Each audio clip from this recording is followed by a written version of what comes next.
This conference will now be recorded. Hello. Hello. Yes, ma'am. Can you hear me? Okay. Shall we start? Yes, ma'am. Okay. So today our class is something about uh, a bacteria. Okay. H. pylori. What is that? Helicobacter pylori, which is the main culprit. Okay. In causation of gastritis or peptic ulcer or the gastric cancer. Okay. So it is very important in the etiology of gastritis, peptic ulcer and gastric cancer.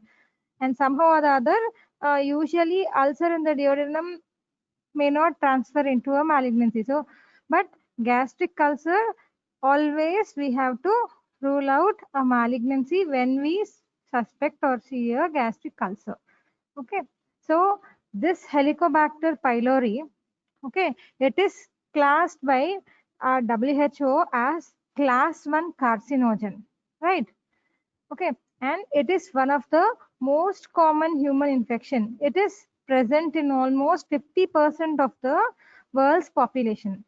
Okay, and the incidence of this is increasing with age, but usually it manifests in childhood, and it is inversely related to the socio-economic status. So the poor you are, I mean, more seen in the poor socio-economic status than in the rich society.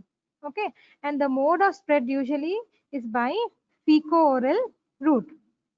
It is a spiral-shaped gram-negative spirochete, which is seen in almost 50% of the world's population, and which is one of the most important etiological factor for the causation of gastritis, peptic ulcer, or the gastric cancer.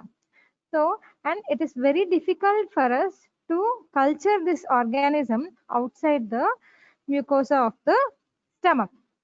It is having one good, and that how this organism is actually causing damage to the gastric mucosa, or how it is actually causing the gastritis, or how it is damaging the gastric mucosa is it is having an ability to hydrolyze urea.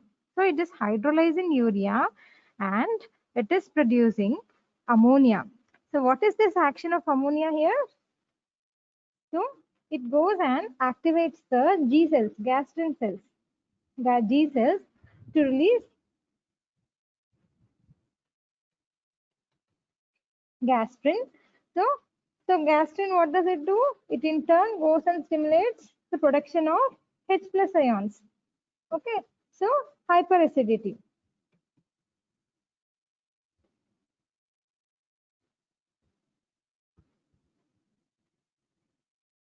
So this ammonia acts on the antral gene cells, which in turn leads to release of gastrin. So leading to hypergastrinemia, which in turn activates the parietal cells to release H plus ion, or it may also act on the ECL cells to release histamine, which in turn promotes the release of H plus ion. So this is the, and this good activity, this urease activity is also useful for the organisms to get detected in the C13 and C14 breath test and the CLO test. This is a commercially available test used to detect this H. pylori, Helicobacter pylori. Okay. Then not only with this breath test, we can also identify this organism histologically using GIMSA and Watson-Starry stain. Okay, so what does it do? It disrupts the gastric mucosa. In mucosal barrier, the protective layer of the gastric mucosa is disturbed or damaged by the enzymes produced by this organism, and it produces an inflammatory reaction which is responsible for most of the causes what we see. Okay, so we have many types of gastritis. I will tell you in my later slides, but this H. pylori is mainly associated with type B gastritis. Remember, H. pylori is mainly associated with type B gastritis. So what are the different cytokines which is responsible for the inflammatory reaction produced by these organisms which are produced by this is, remember, CAG-A and VAC-A. These are the cytokines which are responsible for inciting the inflammatory response in the gastric mucosa. Okay, so they produce a inflammatory response which involves the migration of and degranulation of the acute inflammatory cells, thus producing gastritis or your gastric ulcer, which in turn is a pre-malignant condition for the formation of gastric cancer. Okay, as like stomach, normal duodenal mucosa cannot have or doesn't harbor this organism. But how this duodenal ulcer is occurring? What is the cause? If there is no H. pylori in the duodenum, then what is the cause for occurring of this duodenal ulcer? The cause for this is gastric metaplasia. So what is this gastric metaplasia? Gastric metaplasia in the duodenum is a protective mechanism exhibited by the duodenal mucosa, okay, because of the acid. So the acid from the acid chyme from the stomach is coming into the duodenum. So in order to protect the duodenal mucosa from the excess of acid, the duodenal mucosa incites a protective mechanism. Okay, that is nothing but the gastric metaplasia. So when gastric metaplasia occurs, then that is the site for this H. pylori. So normal duodenal mucosa cannot harbor H. pylori, but gastric metaplasia in the duodenum can be infected with H. pylori. So if there is gastric metaplasia, the H. pylori can be there, and this in turn can produce duodenitis, and this duodenitis is nothing but inflammation. So this duodenitis itself is a precursor for ulcer formation. So that is how we can explain the existence of duodenal ulcer in spite the H. pylori is not a common commensal of duodenum, right? Can you follow me? Hello? Hello? Am I clear? Yes, ma'am. Okay. So what are we going to do? So the main factors for any peptic ulcer is, one is H. pylori. Then the other is NSAIDs. So what is the first most common factor? H. pylori. So our treatment should always aim at eradication of the organism. So usually this eradication therapy is mainly recommended in peptic ulcer patients, not in each and every individual, because there is a high chance of development of this antibiotic resistance, right? So not in every dyspeptic ulcer patients, okay, we usually recommend in peptic ulcer patients. And what is the eradication therapy?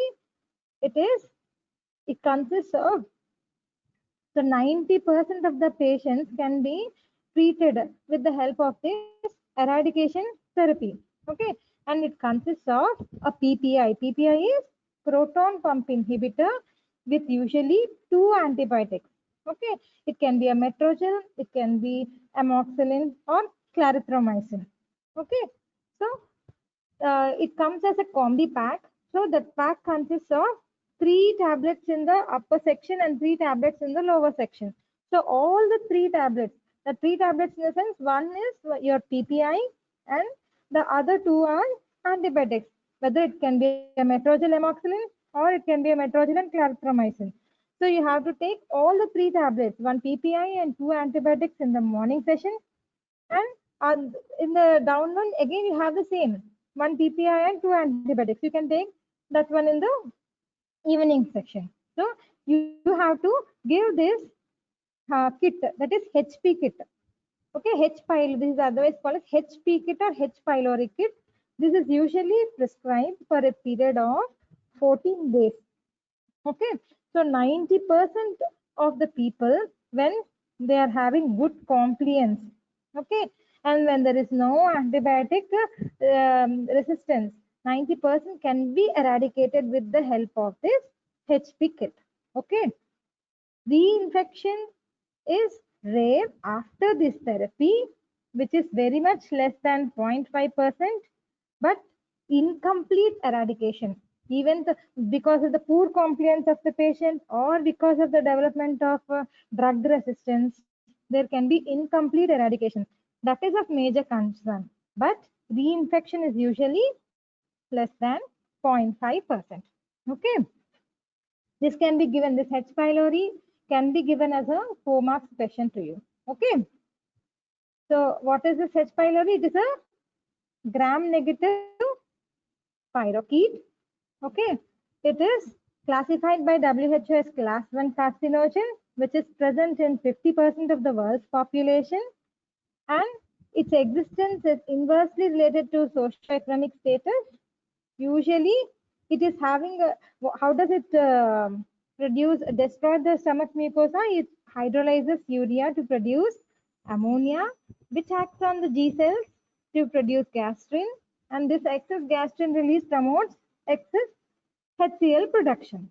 Okay, and it is responsible for the causation of type B gastritis, and it releases cytokinins by name CAG-A and VAC-A, which is responsible for inciting a inflammatory response, okay, and that produces ulcers or your gastritis or your gastric malignancy, okay.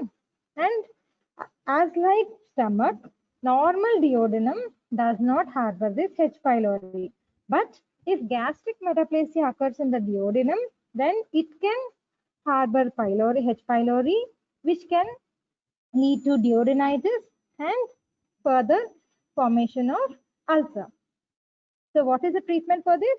We have to take a HP kit. If you are suspecting the causation to be H. pylori, we can provide an eradication therapy in usually in peptic ulcer patients, which consists of PPI with 2 antibiotics.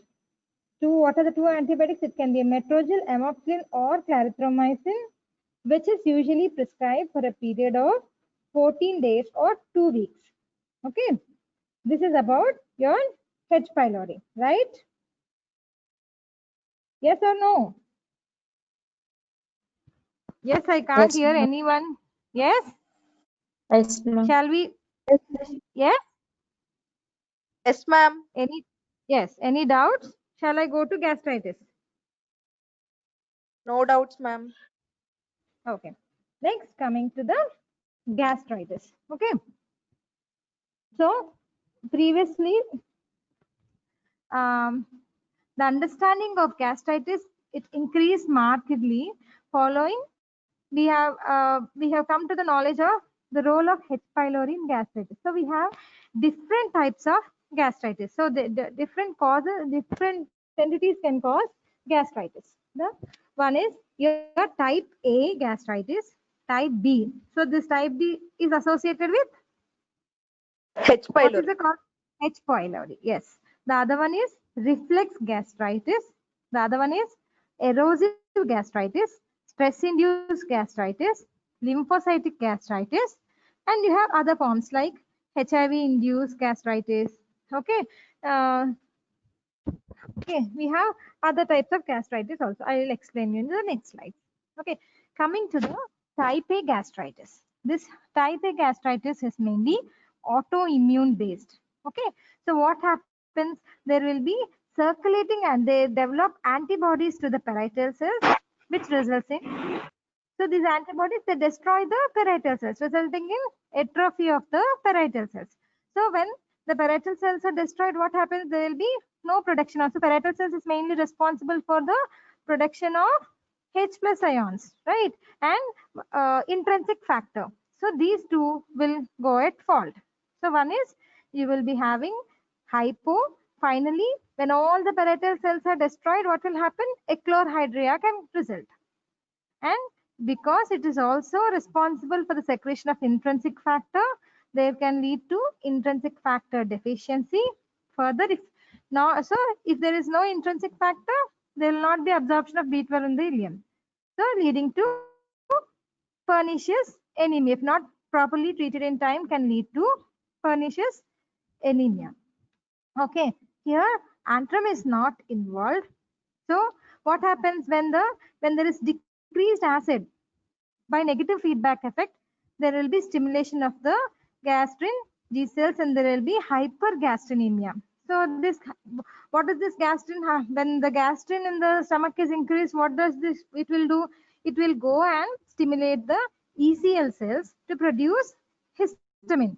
So there will be hypertrophy of the ECL cells and sometimes it forms a small nodular effect in the stomach if this is prolonged. Okay, so it is one of the predisposing factor for gastric cancer. So type A gastritis, what you should remember, you have to remember that this is an autoimmune condition. So there will be antibodies to the parietal cells, and what are all the effects of the parietal cells which is going to exhibit are all lost. Okay, first one is there will be hypo and echlorhydria, and other one is here intrinsic factor deficiency because of hypochlorhydria, chronic hypergastrinemia, and this will promote in turn will go and incite the excess production of the acid. Okay, and this is a pre this can predispose, this is a pre-malignant or this can predispose to gastric cancer. Coming to type B gastritis. So as I already mentioned, this is associated with infection with Helicobacter pylori. Okay, so this usually affects the antrum. Okay, because of the intestinal metaplasia, there can be high chance of chronic gastritis with atrophy. So, and these patients should be regularly screened for any malignant changes. So they have to, for when you are prescribing any treatment for gastritis. So how will you first identify if you can perform an upper GI endoscopy? And when you have kept the patient on treatment, regularly you have to monitor the patient and you have to look for any changes of this ulcer into a malignancy. And if you have any suspicion, then you have to plan for a multiple biopsies from the ulcer site, especially gastric ulcers. Okay, always you have to rule out a malignancy in case of gastric ulcer, but duodenal ulcer very rarely turns out into malignancy. Okay, then coming to reflex gastritis. What is this reflex gastritis? It usually it occurs due to the reflex of the bowel contents into the stomach. Okay, the post gastric resections. Okay, after stomach surgeries, because of the enterogastric reflux, it can lead to reflex gastritis. Okay, but sometimes it can also be seen in patients without any previous surgery. So usually you can prescribe bile chelating agents like cholestyramine and prokinetics, okay, like metoclopramide and all for this treatment. So reflex gastritis, only what you remember is because of enterogastric reflex. Type A is autoimmune, type B is H. pylori induced. Okay, then coming your erosive gastritis. So this is something because some agents that are disturbing or destroying the protective gastric barrier, mucosal barrier. What could be those agents? Usually NSAIDs. So these NSAIDs are nothing but protective these are prostaglandin inhibitors. So usually these NSAIDs act by inhibiting the COX-1 receptor enzymes. Okay, so they are inhibiting. Because of that, the cytoprotective prostaglandins are reduced. The protective prostaglandins inside the stomach are reduced and thus damaging the gastric mucosa. Usually NSAIDs and alcohol are the most common cause of this erosive gastritis. So what we can do in these patients, usually all the beneficiary effects of NSAIDs are exhibited by COX-2 receptors. Okay, so you can prescribe COX-2 inhibitors rather than your fully prescribing NSAIDs. Okay, because this is having bad effect on the gastric mucosa. Those you can clearly prescribe a COX-2 receptor inhibitors rather than this NSAID. So erosive gastritis, this is because some agents destroying the gastric mucosal barrier. Mainly those are your NSAIDs and alcohol. Then coming your lymphocytic gastritis, which is rarely seen. This is because of the infiltration of the mucosa by the T cells. Okay, and this is also shown to have been associated with H. pylori, and almost these condition is simulating the your lymphocytic like your celiac screw. This resembles that of the celiac screw. Okay, so lymphocytic in the sense infiltration of the mucosa by the T cells. So you have read about type 1, type 2, your reflex gastritis, erosive gastritis, lymphocytic gastritis. Then comes the stress gastritis. Okay, as I have told you in your first class that this is highly vulnerable to ischemia. Okay, this so when the patient is suffering from serious illness, like patients in ICUs, okay, what happens because of the reduction of the blood supply to the mucosa, the mucosa can suffer damage and can produce ulcers. Okay, we can usually we don't identify these lesions because we are completely in a different because the patient is suffering from still higher concerned disease rather than these ulcers. So usually we won't get these unless and until these ulcer bleeds. Okay, so what you have to do routinely, we will prescribe patients with. So if you check your case sheets in our ICUs or post-op surgeries, usually a PPI will be added to each and every patient. What is the reason behind? Because of the stress-induced gastritis. We want to decrease the stress-induced gastritis, and hence it is a routine practice that the PPIs or H2 antagonists are routinely prescribed to the patients undergoing surgeries or in the patients of ICU. So this is something about stress gastritis, right? Then some different types of gastritis. One is eosinophilic gastritis. Eosinophilia is telling us that this is having a allergic background. So it can be treated with the help of some steroids and chromoglycate. Then your granulomatous. Granulomatous is it is rarely seen in Crohn's and can also be seen or sometimes associated with tuberculosis. Then AIDS-induced gastritis. It is here you can usually see when the patient is infected, when there is secondary infection with cryptospiridiosis. Then phlegmonal gastritis. Okay, in usually severe intercurrent illness, these are different miscellaneous gastritis. Okay, one is eosinophilic, the other is granulomatous, then AIDS and phlegmonous. So these are the different types of gastritis. Is it clear? So you can write something about gastritis now. Okay. Yes or no? Yes. Yes, ma'am.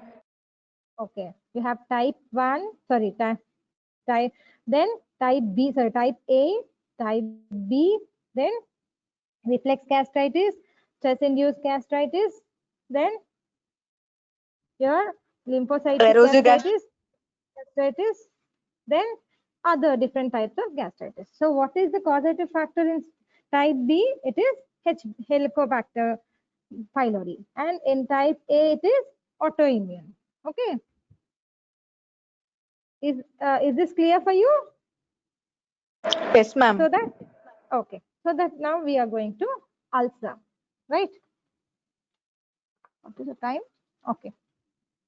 So I mentioned about a Menetrier's disease. So this is nothing but there will be uniform hypertrophy of the gastric mucosal folds, mucus production, and there will be hypochlorhydria. The patient usually presents with hypoproteinemia and anemia. This is because of the overexpression of TGF alpha. This is a pre-malignant condition, and only option left to us is gastrectomy. Just to add a note on Menetrier's disease. Okay. Then coming to the ulcer, peptic ulcer. So this peptic ulcer includes both your gastric ulcer and your duodenal ulcer, right? So what is meant by an ulcer?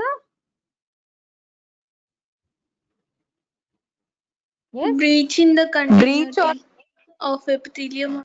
breach or break in the continuity of the epithelium or the mucosa. So we don't have an So here, why does this breach occur in peptic ulcer? Due to the excessive production of acid and the pepsins, so leading to the formation of ulcer. So it is not only confined to the mucosa; it can go beyond up to beyond the mucosa up to the muscularis. Okay, so it is a single punched out, clean based ulcer. Okay, what are the different sites where we can see a peptic ulcer? Okay. Not only in the stomach and in the duodenum, what are the other sites where we can appreciate this peptic ulcer? So first is most common site is first part of the duodenum. Okay. The second one is along the lesser curvature of the stomach. Third one is, so what is this? What do you mean by stoma? Stoma following gastric surgery. What do Opening. you mean by opening? Yes. So you have opened the stomach at one side and you have anastomose that side to other part of the bowel or any part. So let it be jejunum, okay, let it be duodenum, anything. So the place where you have opened that is the stoma, the anastomotic site. Okay. So stoma following gastric surgery is one other site. Then esophagus. In esophagus, because of the reflex, you can have the peptic ulcer. And the other thing is the Meckel's diverticulum. Then how can you appreciate this Meckel's ulcer in the Meckel's diverticulum? Because of the existence of ectopic gastric epithelium in the Meckel's diverticulum, you can still appreciate a peptic ulcer in Meckel's diverticulum. So what are the common sites? One is D1. Next is there's the curvature of the stomach. Next is the stoma following any gastric resection. Then your esophagus and Meckel's diverticulum. Okay, clear? Then what is the most common cause for this gastric ulcer or peptic ulcer? Okay, so what is the most common thing? It is infestation by the spirochete, that is H. pylori. Then the hyperacidity because of secondary to Zollinger-Ellison syndrome or gastrinomas.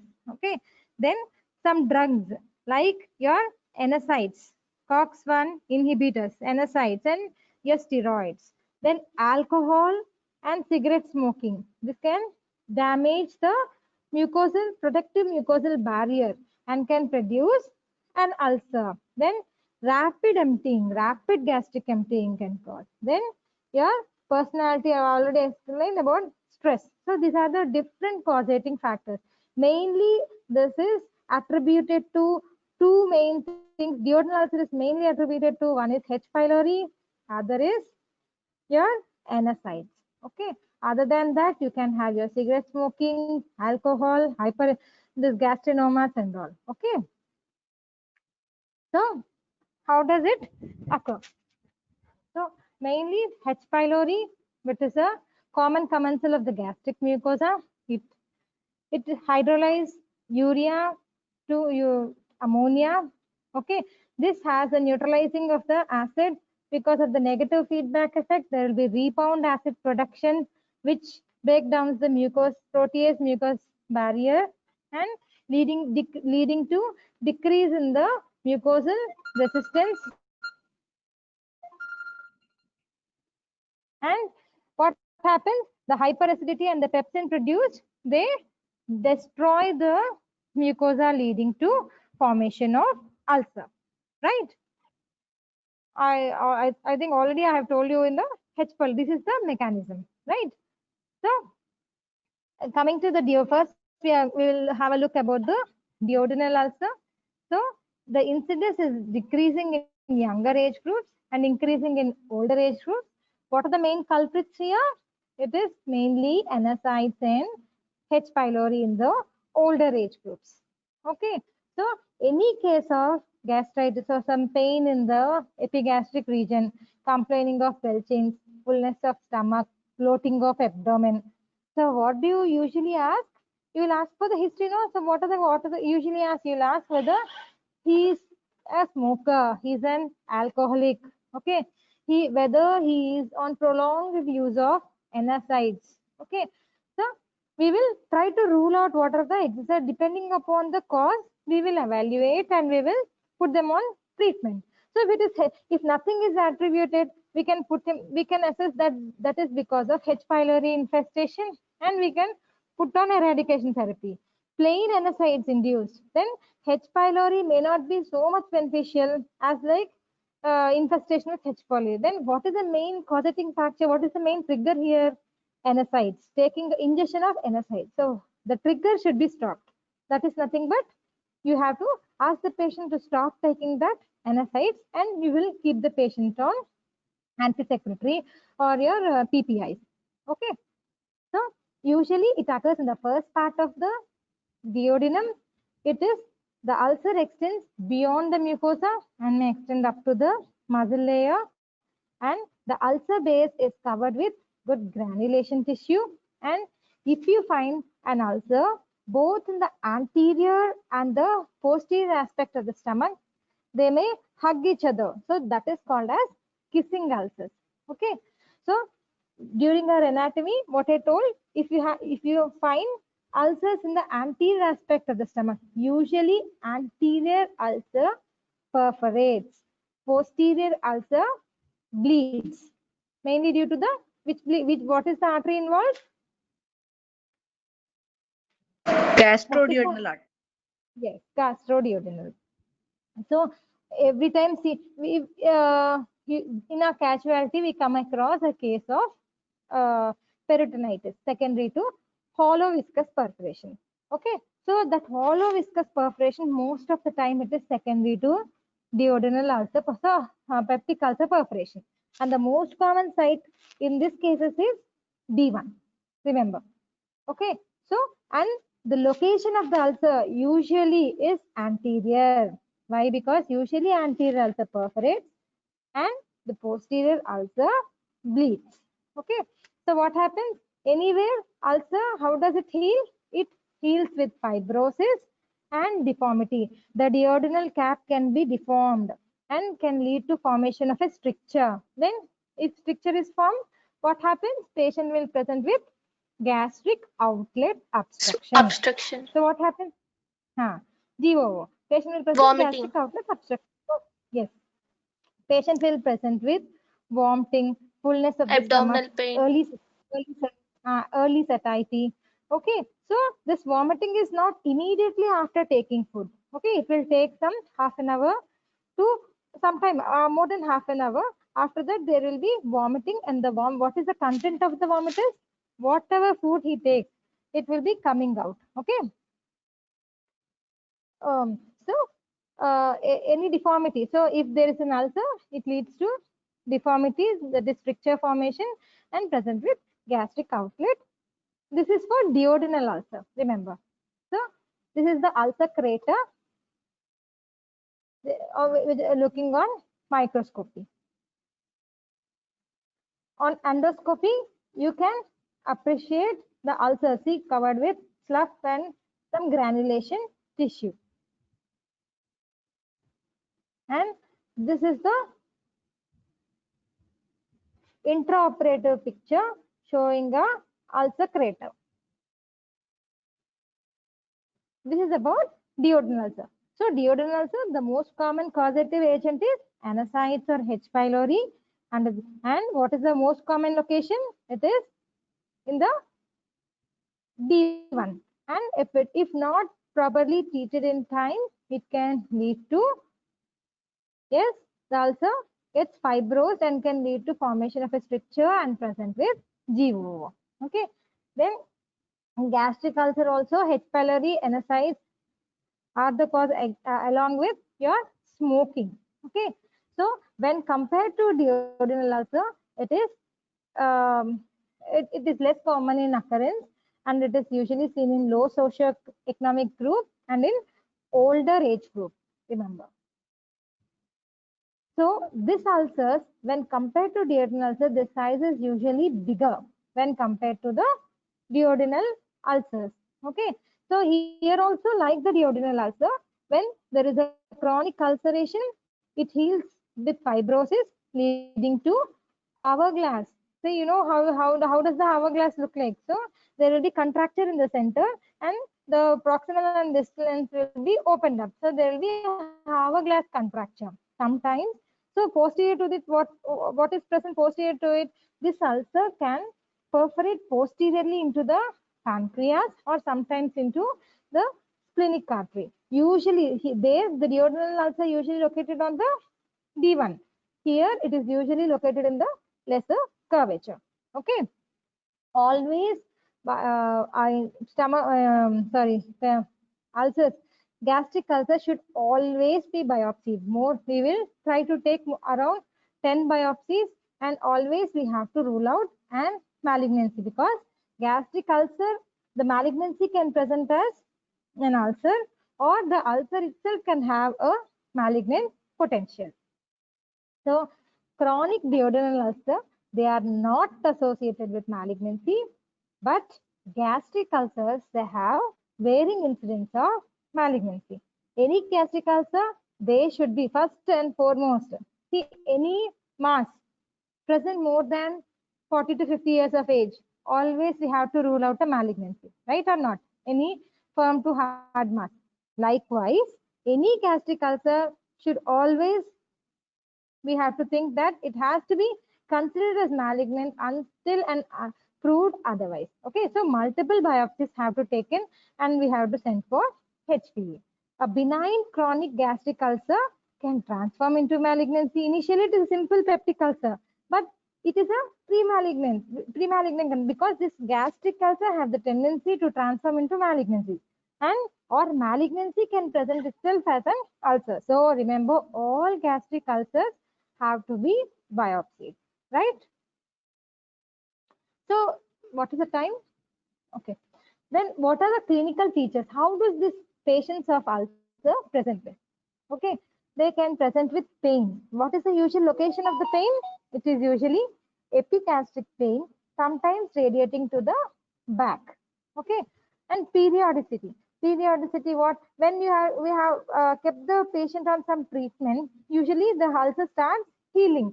So the pain can wane off when the ulcer is healing, and again it can recur back. Okay. So pain, periodicity, and vomiting. Vomiting is mainly seen when there is a stenosis or when there is a gastric outlet obstruction. And alteration in weight.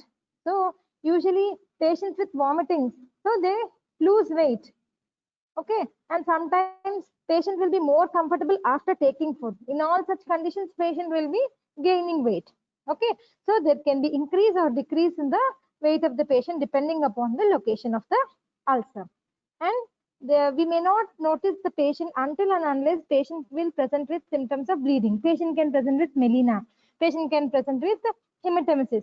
So all they okay. So always patient. So we have to exclude all this. When you are taking history from the patient, you have to ask all this, whether what is the nature of the pain.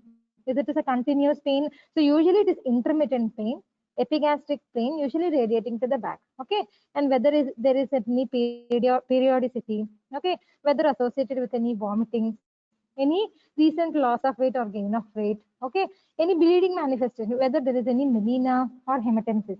And patients with the melena, they may present with microcytic anemia. Okay, so these are all the history what the patient tells about. And during examination, we can find epigastric tenderness in a patient of peptic ulcer, right?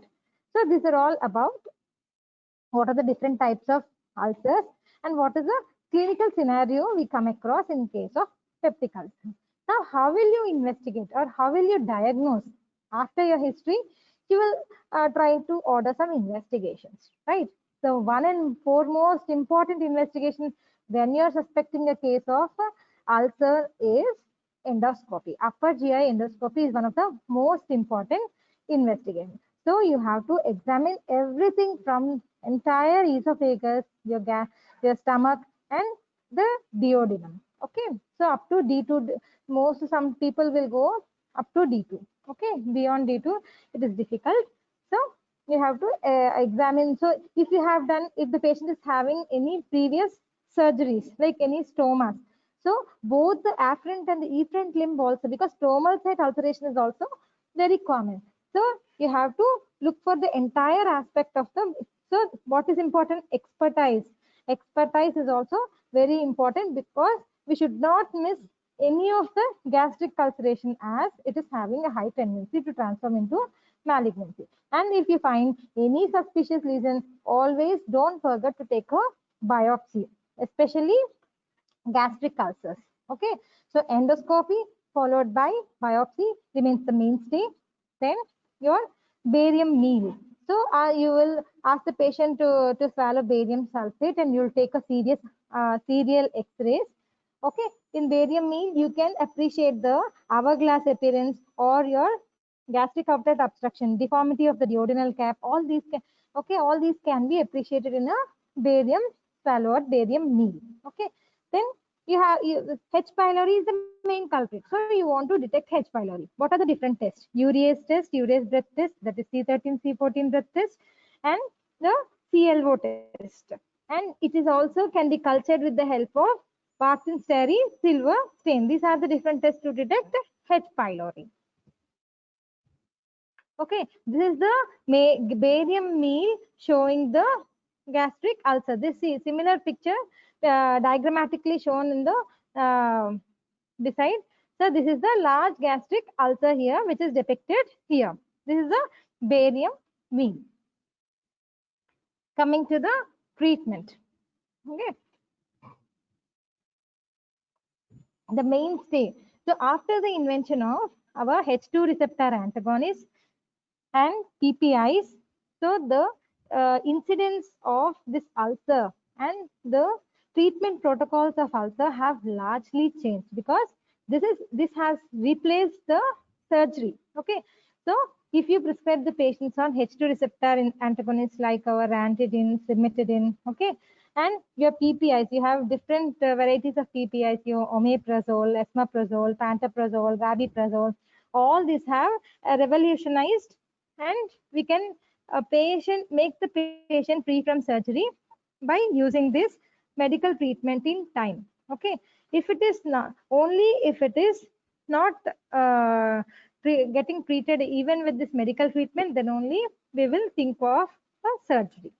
Okay, first is H2 receptor antagonist, then is your PPIs, then what is this H. pylori eradication therapy? What does it contain? It consists of one PPI along with 2 antibiotics, which is given for a period of 14 days and later followed by PPI for a period of 1 to 2 months.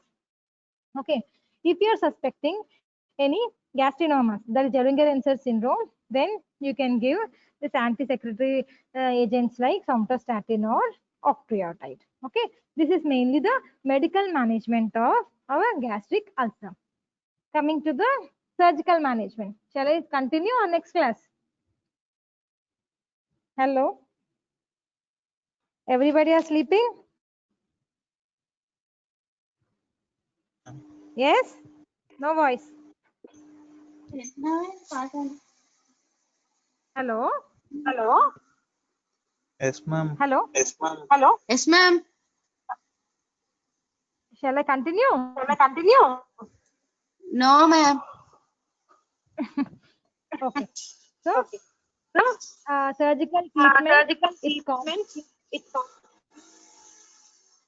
Everything we will see in our everything next class. we will Okay. see in our next class. Okay. Thank you, madam. Okay. Till now it's clear. Any doubts? Yes. Clear, ma'am. Here, ma'am. Okay. Then next week also same time on Friday, not on Thursday. Any time between. If your gynae class is on 2 o'clock, if it is at 2 o'clock, then I'll be taking it 3 o'clock. If not, at 2 o'clock I'll take the class. At 2 o'clock I'll take the class. Right? Right? Yes, Okay, madam. ma'am. Okay, ma'am. Okay. Okay.